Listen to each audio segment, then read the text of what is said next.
Let's begin. The glow of the dim hallway light reflected softly on the freshly polished wood floors as Emily Dawson stood barefoot in her kitchen, her fingers trembling just slightly as she arranged silverware beside two dinner plates. The soft hum of the air conditioner did little to quiet the storm building inside her.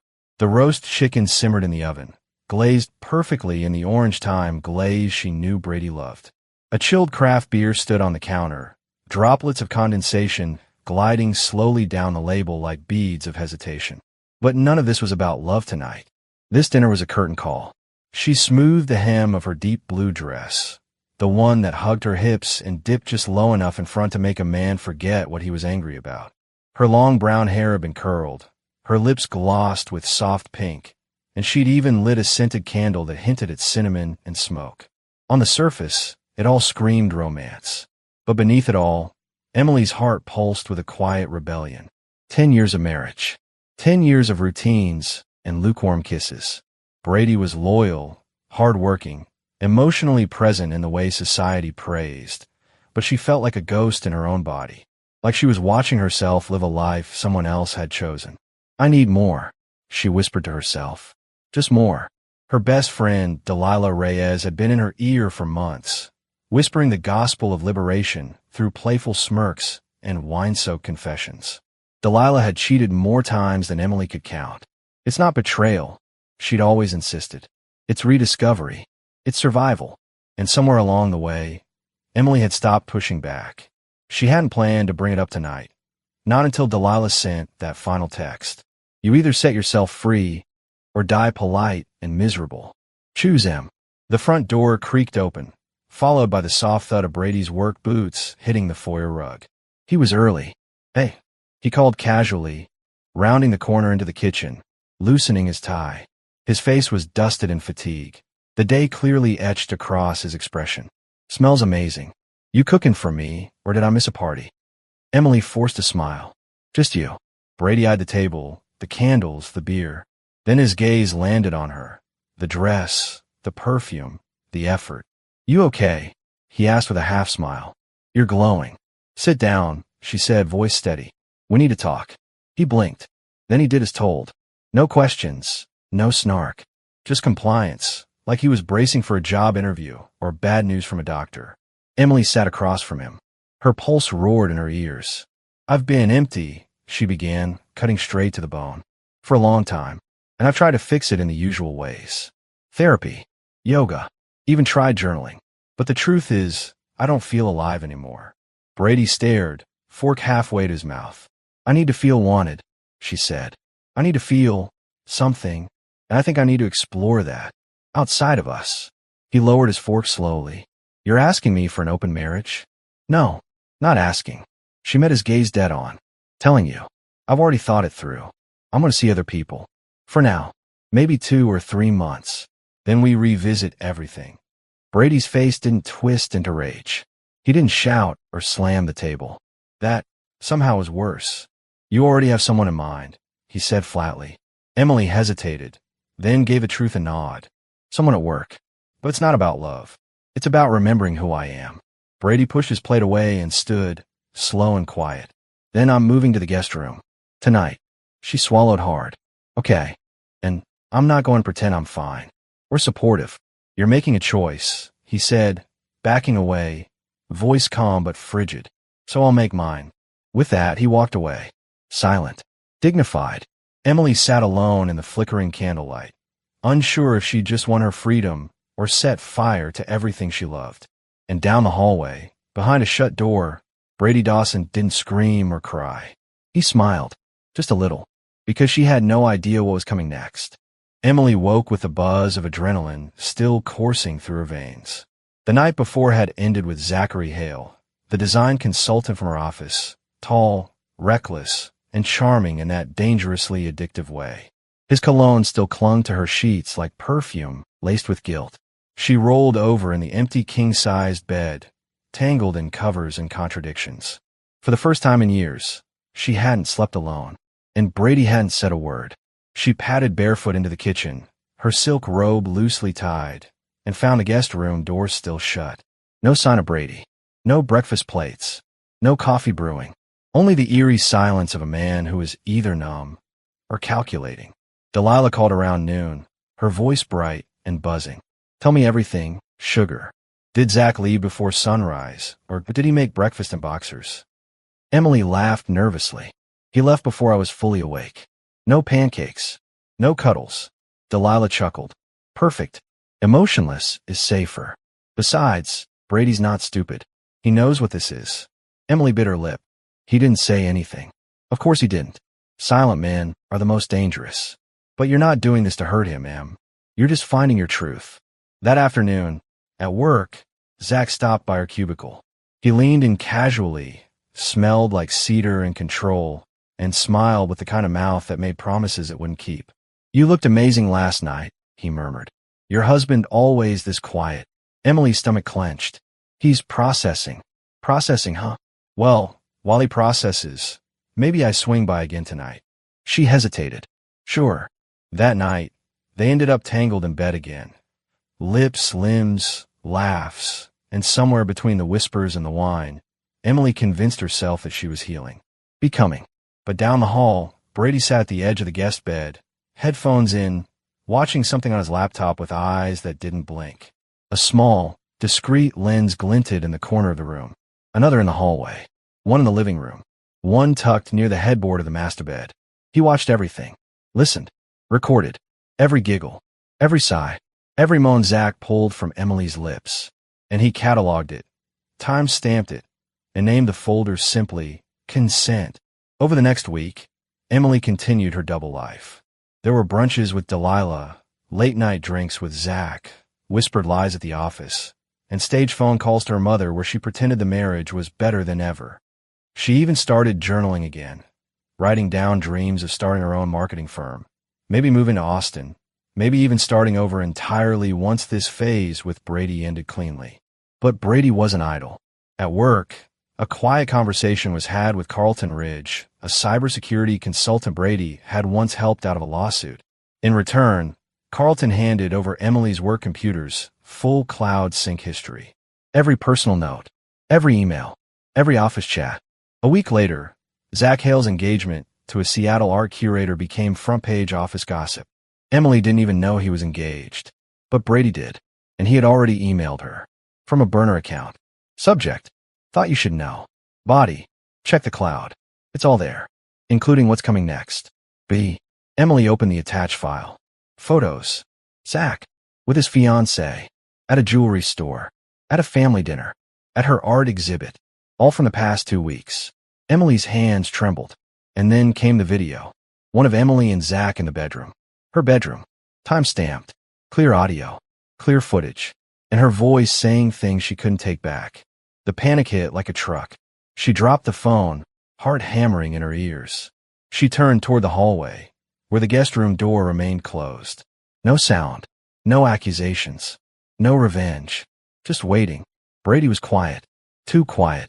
And in that silence, Emily realized something horrifying. He wasn't broken.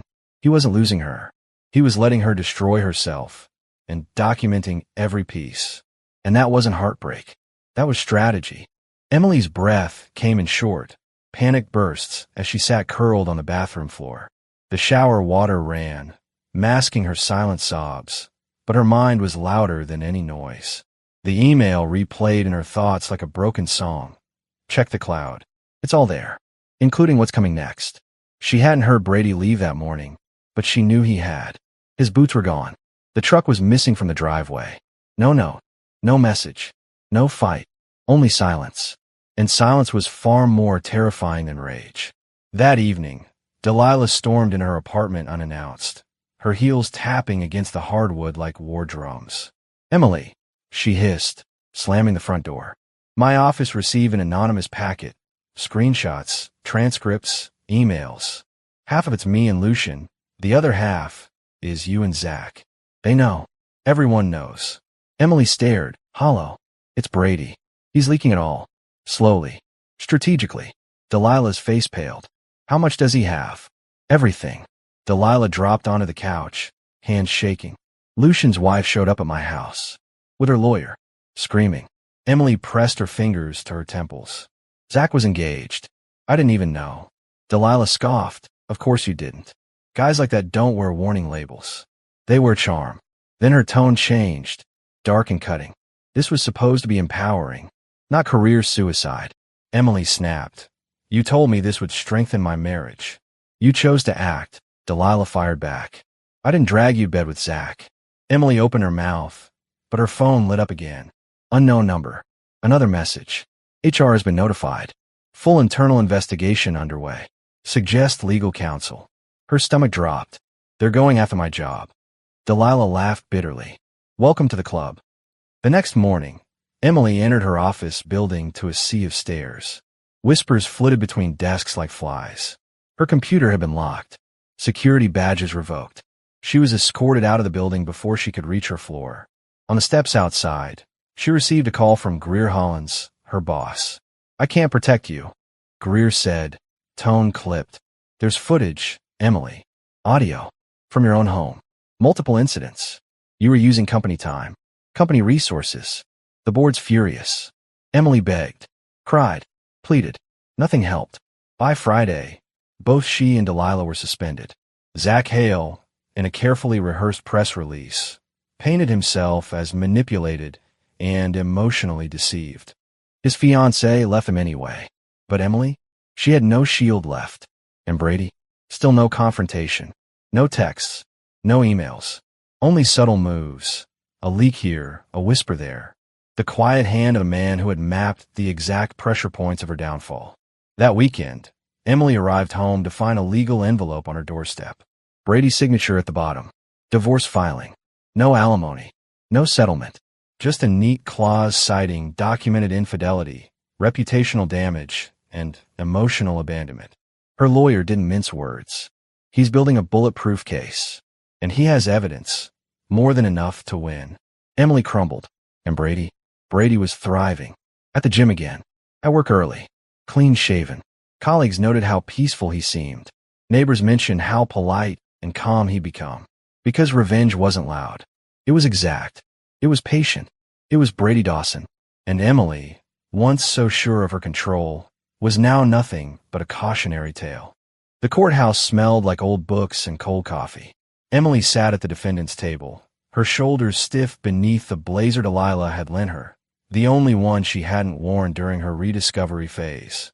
Her lawyer, a sharp-eyed woman named Erin Mathers, leaned in with a sigh. He's not budging. He wants everything. Even the dog, Emily. Emily's throat closed. We don't even have a dog. He knows. He's just letting you know he could. Across the room, Brady Dawson sat silently beside his attorney, face unreadable, his posture relaxed like a man flipping through a magazine. Not triumphant. Not angry. Just done. The judge, a woman with silver hair and eyes like barbed wire, clicked her pen against the desk and said, due to overwhelming evidence provided by Mr. Dawson's legal team, including dated footage, email records, and witness testimony, I find sufficient grounds to expedite the dissolution of this marriage. Emily felt her soul wither. No alimony. No joint account split. Her name removed from the home lease. And worst of all, a public record of her downfall. Stamped, signed, file forever. Afterward, she stumbled down the courthouse steps, the sun too bright, the world too loud. Delilah waited at the bottom, makeup smudged, hair tied back like she hadn't slept in days. They fire me officially, she said flatly. Lucian's suing me for marital sabotage. My landlord's kicking me out because his wife saw your video and thinks we're running some kind of escort ring. Emily laughed bitterly. We were supposed to feel empowered. Delilah met her eyes, jaw twitching. We weren't empowering ourselves. We were escaping boredom. And we forgot the people we were escaping from had teeth. They sat together in silence on a bench. Delilah broke it with a whisper. You know what Brady told Lucian at the gym? What? He said, I didn't leave her. I just moved out of the way. Emily's heart cracked. That's poetic. No, Delilah said. That's terrifying. Later that night, Emily walked past her old home, Brady's new home, and paused across the street. The porch light was warm. Inside, laughter floated from the open windows. A woman's voice. A dinner party? She squinted. Brady, smiling. A woman beside him. Harper something. The HR director from his office. Polished. Graceful. The kind of woman who wore confidence like a second skin. And then, Brady leaned in, kissed her cheek. Not flirty, intimate, familiar. Emily's knees nearly buckled. He'd moved on. No, worse, he'd won. He'd buried her with grace, and now rebuilt his life like she'd never existed. She staggered away into the night, her phone buzzing with yet another notification. Trending. Ex-employee scandal sparks corporate ethics review. Her name. Again. Branded into headlines. Frozen in whispers. She was now a woman men used as a warning. And Brady wasn't whispering. He was silent, which was louder than any scream. 6 months later. Asterisk. The walls of Emily's apartment were thin and beige, like everything else in her life now. Her job was a temp position answering phones for a corporate mail-order company. Her social life had vanished. Even Delilah had moved away, quietly ghosting after her own legal settlement dragged her name through the mud. Emily's name? It still trended every now and then. The cheating wife who got caught on camera. Modern feminism or modern failure? From marriage to meltdown. The rise and fall of Emily Dawson. She stopped reading the comments after the third week. The internet didn't forget, and it certainly didn't forgive. Every night she sat on her couch in silence, replaying the decisions, the voices that once felt like liberation, now echoing as delusion. And every night, she checked Brady's socials from a burner account. He never posted, but Harper did. Smiling dinners, weekend retreats, dog adoption photos. A clean, quiet life that made it clear Brady had erased her. With precision. Until one night, the door buzzed. Emily blinked. No one ever visited. She cracked it open, and there he was. Brady. Same calm eyes. Same quiet presence. Only this time, he wasn't smiling. Can we talk? He asked. She opened the door. He stepped in, looked around. It's small, he said gently. I lost the condo after the charges, she replied. He nodded, looked at her. I know. They sat on opposite ends of the couch. The silence stretched. Finally, Emily said, You didn't come here just to look at my downfall. No, Brady replied. I came to give you something. He reached in his coat pocket and pulled out a flash drive. Set on the table. What's that? Every recording I ever took. Audio, video, screenshots, email logs. From the house, the office, the servers. Every bit of it. She blinked. What? Because you can do whatever you want with it, he said, standing. Burn it. Leak it. Show it to the world.